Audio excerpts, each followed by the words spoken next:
magnético apresenta corrente elétrica.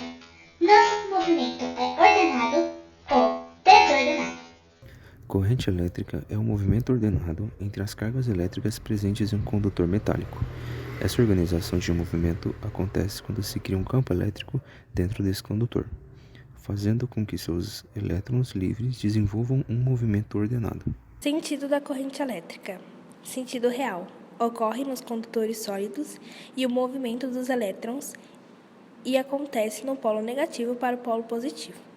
O sentido convencional é o sentido da corrente elétrica, que corresponde ao sentido do campo elétrico no interior do condutor, que vai do polo positivo para o negativo. Observação: o sentido convencional é sempre usado para análise da corrente elétrica.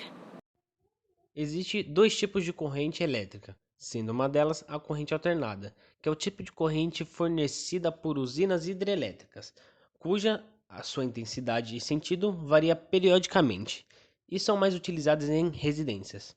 Já a outra corrente, a contínua, é aquela que mantém em sentido constante, como por exemplo, as correntes estabelecidas por baterias de carro e pilhas.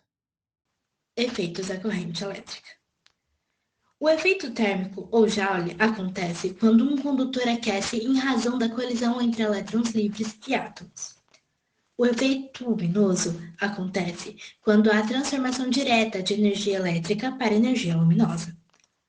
O efeito magnético é quando é criado um campo magnético próximo à região do condutor percorrido pela corrente elétrica.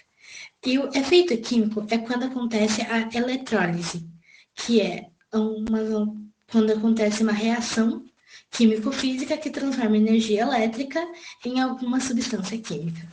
Nos condutores elétricos existem elétrons livres que estão em constante movimento desordenado. Para os elétrons livres se movimentarem de forma ordenada nos condutores elétricos, é necessário ter uma força que os impulsiona. E essa força é chamada de tensão elétrica. A força provocada pela tensão elétrica faz com que os elétrons livres se movimentem de forma ordenada, assim formando uma corrente de elétrons que é chamada de corrente elétrica. A corrente elétrica é formada quando o material condutor é aplicado a uma força de um campo magnético.